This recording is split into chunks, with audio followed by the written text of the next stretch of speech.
Hello everyone, I hope आप सब बहुत अच्छे होंगे। तो आज है 7th ऑफ फरवरी एंड आज है रोज़ डे। तो happy rose day to everyone. और आज का जो व्लॉग होने वाला है वो कुकिंग से रिलेटेड है। I am going to cook something special. और अभी बज गए हैं दिन के 12 और मैं जस्ट अभी उठी हूँ because I am working on night shift.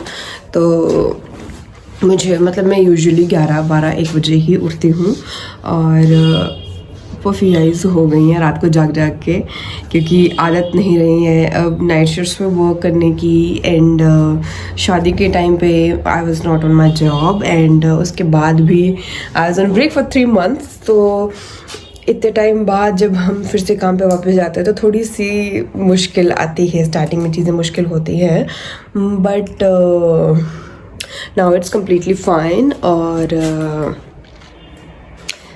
इसी वजह से जो है व्लॉग बनाना भी थोड़ा सा मुश्किल हो जाता है, क्योंकि नाइट शिफ्ट रहती है और दिन में सोना होता है तो व्लॉग का उतना टाइम नहीं बन पाता। बिकॉज स्लीप इज़ मस्ट, सोना बहुत ज़रूरी है। तो व्लॉग में एंड तक जुड़े रहो देखने के लिए कि आज मैं क्या बनाने वाली हूँ स्पेशल। हाल बाहर जाके देखते हैं कि सुरेश भाई क्या कर रहे हैं, because he is going to help me. जो भी मैं बनाने वाली हूँ थोड़ा सा हेल्प वो भी करेंगे, क्योंकि मैं वही एक हिंट दे देती हूँ। He is from Nepal and we are going to cook something जो नेपाल की ही ओरिजिनेटेड एक डिश बोल सकते हैं। तो लेट्स गो। सुरेश भाई गुड मॉर्निंग। क्या बना रहे हो आप? क्या बना रहे हो? राजमा। अच्छा ओके। हाँ हाँ, अभी तो आज हम कुछ बनाने वाले हैं ना, जो प्लान किया था। तो सामान लेके आना पड़ेगा दुकान से, है ना। राजा और जॉय कहाँ पे हैं? वो अभी ऊपर है। अच्छा, मैं देख के आते हैं उनको भी। राजा और जॉय से भी मिल के आते हैं। और तो मैं गई हूँ, वो दिख नहीं रहे हैं सामने, तो I just want to see them, क्योंकि मुझे भी ना कहीं इनकी आदत पड़ रही है कि जैसे मैं उठती हूँ तो मुझे इनको देखना होता है कि कहाँ है दोनों बच्चे। मामी हूँ ना मैं इनकी। तो ये देखो यहाँ आराम से लेटे हुए हैं। हेलो गुड मॉर्निंग राजा। हेलो ना बाबू, हेलो करो। हेलो हेलो करो। हेलो हेलो मामी को हेलो करो। नहीं नहीं नहीं नहीं। मेरे को जॉय से बात करने दो। जॉय से बात करने दो। Hello Joy. हेलो बेबू।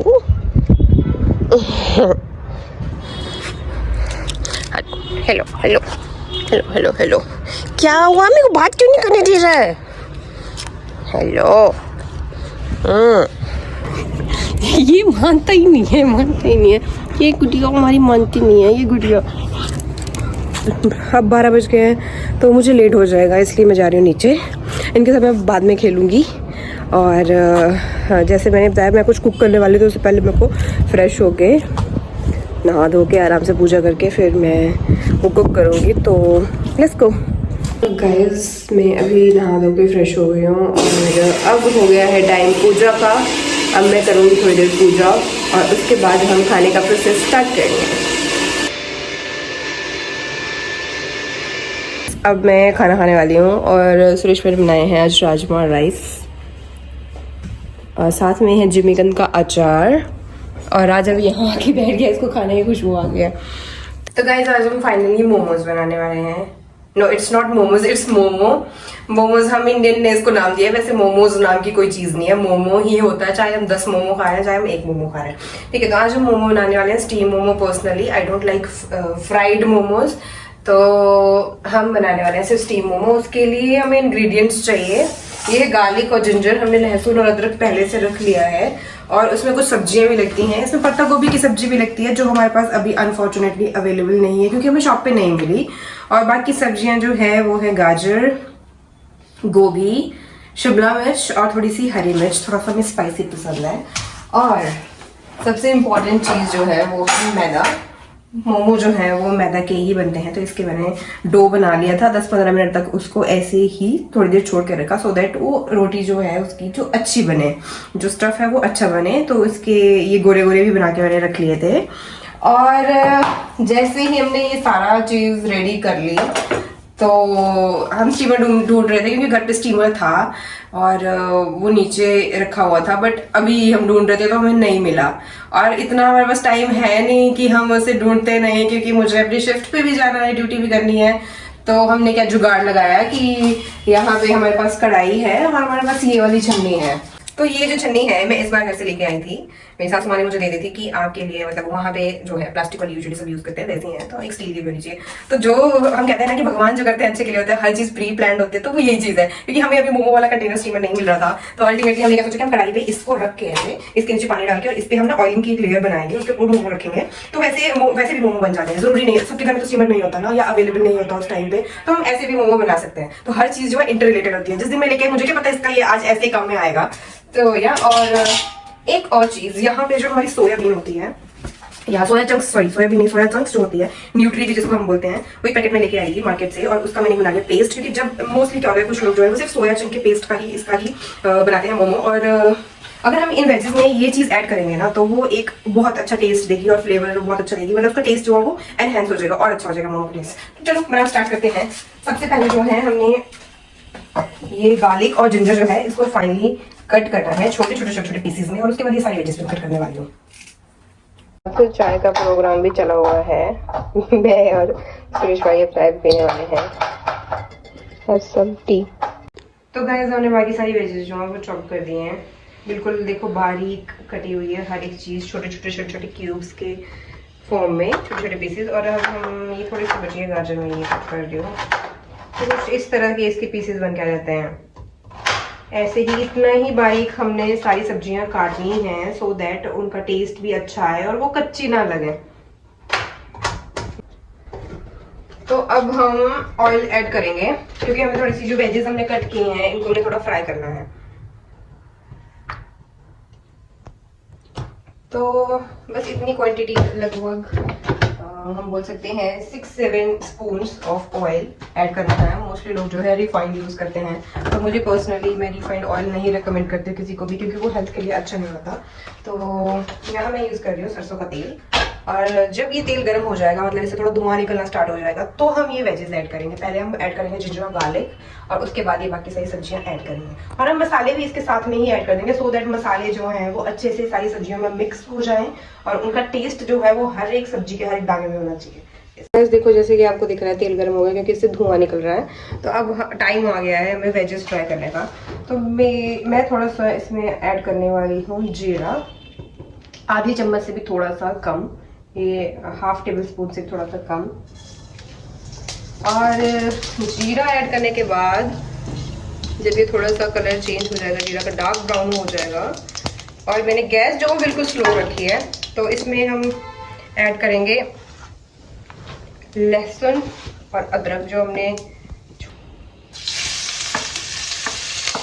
ये गया हमारा लहसुन और अदरक। खैर यहाँ मैंने सारी सब्जियां जो है वो ऐड कर दी हैं, और नमक और लाल मिर्च भी ऐड कर दिया, और अब मैं इसमें काली मिर्च ऐड करने वाली हूँ। काली मिर्च के भी अपने बहुत से अलग फ़ायदे होते हैं। काली मिर्च जो है वो हमारी हेल्थ के लिए बहुत अच्छी होती है, स्पेशली स्किन के लिए बहुत अच्छी होती है। तो थोड़ी देर तक हम इन्हें भूनेंगे। तो वेजेस को फ्राई करने का मेन पर्पस ये है कि कई बार क्या होता है, लोग मोमोज बना देते हैं पर वेजेस को फ्राई नहीं करते अच्छे से, या कुछ लोग तो फ्राई करते ही नहीं है, सोचते हैं स्टीम में कुक हो जाएगी, बट वो चीज़ जो है वो थोड़ा कच्चा सा फील देती है कि वो अच्छे से कुक नहीं हुआ है। तो फ्राई करने का मेन रीज़न ये है कि कोई भी सब्जी जो है वो कच्चे वाला फील ना दे। रीज़न इसका ये है कि जब हम जैसे मोमो बना रहे हैं ना, तो हम जब उसमें स्टफिंग करते हैं, तो जो लोग इसको फ्राई नहीं करते वो पानी छोड़ती हैं सब्जियां, और अगर हम इसको फ्राई कर देंगे तो आप जो देख रहे हैं जो वेपर्स बन के ऊपर जा रहे हैं धुएं में, वो सारा पानी वैसे ही सूख जाता है। तो जो हमारा मोमो जो है वो फटता नहीं है, जब हम उसको बनाते हैं ना वो फटता नहीं है पानी की वजह से, इसका सारा पानी जो है वो सूख जाता है। इसमें जो है मैंने 1.5 चम्मच नमक डाला है सब्जी के according. As you can see कि ये लगभग सारा जो सब्जी है चॉप किया हुआ, ये लगभग 250-300 ग्राम के करीब सब्जी है, तो उसमें 1.5 चम्मच नमक डाला है, और थोड़ी सी डाली है लाल मिर्च। लाल मिर्च बहुत कम डाली है मैंने, और इसमें थोड़ा सी हल्दी डाली हुई है जस्ट फॉर द कलर, और काली मिर्च तो लाइक हमने ऐड की है अप्रॉक्सीमेट 5 to 10 ग्राम्स। बहुत सारे लोग जो हैं, जैसे हम मोमो बना रहे हैं या कोई भी स्ट्रीट फूड बना रहे हैं लाइक नूडल्स, तो उसमें अजीनोमोटो ऐड किया जाता है। अजीनोमोटो जो है एक काइंड ऑफ चाइनीज सॉल्ट होता है, बट वो नॉर्मल जैसे टेबल सॉल्ट है, पिंक सॉल्ट है हमारा, है ना, रॉक सॉल्ट है, उन सबसे उसका टेस्ट अलग होता है और वो एक अलग फ्लेवर टेस्ट ऐड करता है हमारे फूड में। तभी हम जब रेस्टोरेंट्स में जाते हैं और नूडल्स खाते हैं या मोमो खाते हैं या कोई भी ऐसी चाइनीज डिश खाते हैं, तो उसमें एक अलग ही टेस्ट होता है कि वाह व्हाट अ टेस्ट। बट मैंने वो डालना प्रेफर नहीं किया क्योंकि वो बहुत सारे लोगों को सूट नहीं करता, उससे बहुत सारी प्रॉब्लम्स यूज होती है, डाइजेस्ट नहीं होती हैं चीज़ें, इसलिए मैंने प्रेफरेंस नहीं दी उस चीज़ को। वेजेस जो है कुछ इस तरह से फ्राई हो गई हैं और इनको हमने इतना ही फ्राई करना है, ज़्यादा फ्राई नहीं करना। अगर हम ज़्यादा फ्राई कर देंगे तो ये कड़वा टेस्ट देंगे, क्योंकि अभी हमने मोमो को स्टीम भी तो करना है, तो कुछ वेजेस तो उसमें भी कुक होएंगी, तो हमने इनको पार्शियली फ्राई करना है approximate for 5 minutes.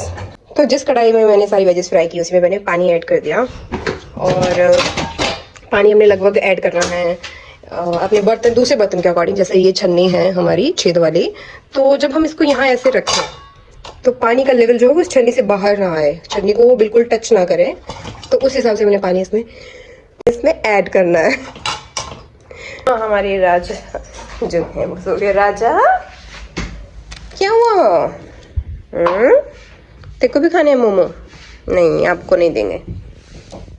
You want to sleep? सो जाओ। He's like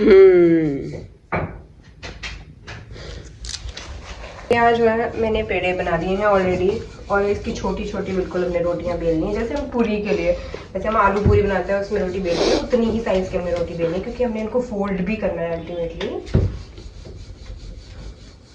तो बस इसी साइज की हम रोटी बनाएंगे, दिस साइज। कोशिश करनी है कि रोटी जो है वो गोल बने, सो दैट जब हम स्टफिंग करेंगे तो उस टाइम हमें दिक्कत ना आए उसको क्लोज करने में। बस तो गाइस, अब हमने इसमें स्टफिंग ऐड करनी है। ये इतनी ही वेज, देखिए इतनी वेज हमने ऐड करनी है रोटी के हिसाब से, सो दैट कि हम इसको जब फोल्ड करेंगे तो वो बाहर ना निकले, ज़्यादा एक्सेस में नहीं ऐड करनी है। बस अब हल्के से इसको ऐसे फोल्ड कर देंगे और थोड़ा नज़दीक लाए कैमरा। हमने इसके फोल्ड्स ऐसे बनाने हैं, ऐसे उठा के आगे वाली साइड को। जो हम रेडी वगैरह में देखते हैं या बाहर रेस्टोरेंट्स में देखते हैं, वो लोग तो मशीन में इनको बनाते हैं। ये एक बना के मैंने रख दिया है और बाकी सब भी हमने ऐसे ही बनाने हैं। ये आप लोग देख रहे हैं पानी बॉईल हो गया, तो मैंने इसके ऊपर छन्नी रख दिया और अब हमने इसके ऊपर ऑयलिंग से एक लेयर बनानी है। ऑयलिंग करनी है, ऐसे एक लेयर बना देंगे। और ऑयल लगाने का मेन मोटिव ये है कि स्टीम से तो मोमो पक रहा है, बट अगर हम इस कंटेनर में यहाँ ऑयलिंग नहीं करेंगे तो वो इससे चिपक जाएगा मोमो जो है और जल जाएगा। इसलिए ऑयल की एक लेयर बनाना बहुत ज़रूरी है, क्योंकि मैदा जो है वो वैसे ही स्टिकी होता है, वो स्टिक कर जाएगा और फिर मोमो की ऐसी तैसी हो जाएगी। तो बस इतना सा ऑयल हम इसे ब्रश से ऐड करेंगे। तो जैसे हमने ऑयल अप्लाई किया था, जब थोड़ा ऑयल वो गर्म हो जाएगा, कच्चे तेल पे नहीं रखना है, ऑयल गर्म हो गया तो हमने अब इसमें ऐड करने हैं सारे मोमो। हमने डिफरेंट शेप्स, 2 शेप्स के बनाए। मोस्टली लोगों ने ये वाले शेप में खाए होंगे, तो हमने दोनों, ये लॉन्ग वाली शेप में भी और ओवल शेप में, दोनों शेप में मोमो बनाए हैं। और जब हमने इनको डालना है तो कोशिश करें कि एक के ऊपर दूसरा नहीं रखना है, थोड़ा सा उसमें जो है डिस्टेंस हमने मेंटेन करके रखना है, क्योंकि अगर हम आपस में उनको जोड़ देंगे तो ये चिपक जाएंगे। रखने के बाद हमने इस तरह इसको ढक दिया है और ऊपर से कोई हमें चीज़ रखनी थी तो मैंने इसमें ये लकड़ी वाली कुंडी रख दी। थोड़ा सा प्रेशर बनाना जरूरी है, वरना ये ढक्कन ऐसे बाहर निकल जाएगा स्टीम से और ऐसे हो जाएगा बूम। गैस जो है वो फुल रखी हुई है और 5 से 10 मिनट तक मैंने इसको स्टीम करना है। 5 मिनट के बाद मैं देखूंगी कितना स्टीम हो गया। अगर ये अच्छे से स्टीम हो गए हैं, कुक हो गए हैं, तो मैं ये ढक्कन हटा के मोमो निकाल दूंगी, और नहीं हुए तो 2-4 मिनट थोड़ा और रखूंगी। तो जब तक मोमो स्टीम हो रहे हैं तब तक टमाटर की चटनी बना लेते हैं, क्योंकि अब हम मोमो खाएंगे तो किसी चटनी के साथ ही खाएंगे। तो मैंने टोमेटो और लाल मिर्च जो है वो ऑलरेडी बॉईल करके रख दी थी, और अब मैं ये टोमेटो के जो छिलका है उसको पील ऑफ कर रही हूँ और उसके बाद मैं इसको मिक्सर ग्राइंडर में ग्राइंड करूँगी। तो यहाँ पे टमाटर जो बॉयल थे मैंने पील ऑफ कर दिया और इसमें डाल दिए। ये मिर्च, लाल मिर्च जो थी, सूखी लाल मिर्च, वो भी इसी के साथ बॉईल की थी। और ये जो है तीन कलियाँ मैंने लहसुन की ली थी, वो कट करके डाली, और थोड़ा सा अदरक भी इसमें डालना है, just for the flavour and test.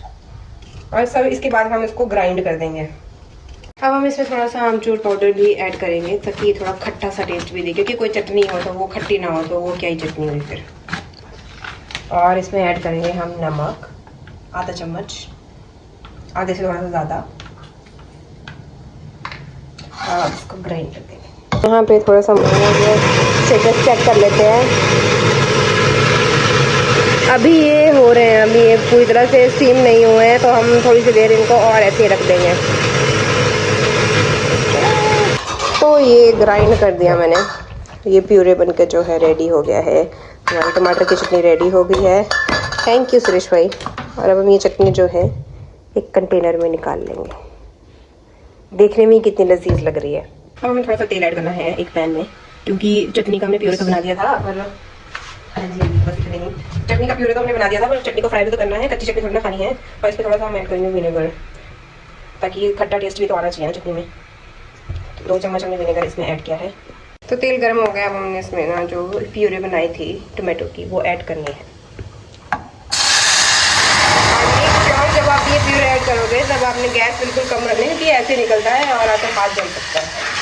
तो मैंने तो ऑलरेडी गैस कम कर दी। खुशबू बहुत अच्छी आ रही है। ये चटनी जो है मैंने डाल दी है कटोरी में, और अब मैं मोमो चेक करने वाली हूँ कि रेडी हो गए हैं या नहीं। गरम है ढक्कन। तो यहाँ आप देख सकते हैं कि मोमो का कलर जो है बिल्कुल ऐसे चेंज हो गया है। पता चल रहा है, देख के ही पता चल रहा है कि ये कुक हो गए हैं, क्योंकि मोमो जो है वो मैदे का बनता है, तो इसलिए इसका कुकिंग मतलब इसका कुक होना बहुत ज़रूरी है अच्छे से। अगर कच्चा रहेगा तो पेट में बैठेगा मैदा और पेट में दर्द करेगा। तो यहाँ आप देख सकते हैं कि कम्प्लीटली रेडी हो चुके हो। देखने में तो बहुत अच्छी लग रही है और खुशबू भी बहुत अच्छी आ रही है। तो खाने के बाद अब पता चलेगा कि कैसे बने हैं। यहाँ पे सारे मोमो मैंने निकाल के रख दिए हैं। और ये येलो कलरेशन जो आपको दिख रही है, तो ये जो है ये हल्दी की है, जो हमने थोड़ी सी हल्दी ऐड की थी। Don't think like it's oil, तो ये हल्दी है। और ये है हमारी चटनी। तो मैं अब खुद को सर्व कर लेती हूँ, और सुरेश भाई को भी ज़रूर टेस्ट कराएंगे, क्योंकि अल्टीमेटली सुरेश भाई ने ही मुझे सिखाया कि मोमो कैसे बनते हैं, और उनकी ही रेफरेंस से मैंने सीखा और आज खुद बनाए। तो उनसे ही पूछेंगे कि कैसे बने हैं। सबसे पहले सुरेश भाई को सर्व करते हैं और देखते हैं उनको कैसे लगेंगे। राजा कैसे उठ गया? सुरेश भाई क्या कर रहे हो? आगे बताओ कैसे बने हैं। देखने में तो बहुत सुंदर लग रहा है, अच्छे खुशी। हाँ ठीक है। वाह अच्छे सही में, मजाक कर रहे कि सच्चे? सच में लग रही है, बहुत टेस्टी लग रहा है मुझे तो। ओके ठीक है। तो सुरेश भाई को पसंद आ गया तो समझ लो कि सही में अच्छे ही बने होंगे, क्योंकि he is like a master chef. वो बहुत अच्छा खाना बनाते हैं। तो जिस बंदे को अच्छा खाना बनाना आता है उसको परख होती है कि जो चीज़ हमने बनाई है वो सही में अच्छी है या नहीं। तो आप भी ऐसे मोमो बना सकते हैं, ट्राई कर सकते हैं। It's not a kind of healthy food, not at all, but कभी कभी होता है कि बाहर का खाने का दिल करता है, तो आप घर पे ये चीज़ बनाएं। सो हाइजीनिक भी रहेगी और अच्छी भी रहेगी। आज के व्लॉग में इतना ही। मिलते हैं आपसे नेक्स्ट व्लॉग में। तब तक के लिए tata bye bye, take care, खुश रहें और खुशियाँ बांटें। और अगर आपको मेरे ब्लॉग अच्छे लगते हैं तो लाइक करें, कमेंट करें, शेयर करें और सब्सक्राइब ज़रूर करें। बाय।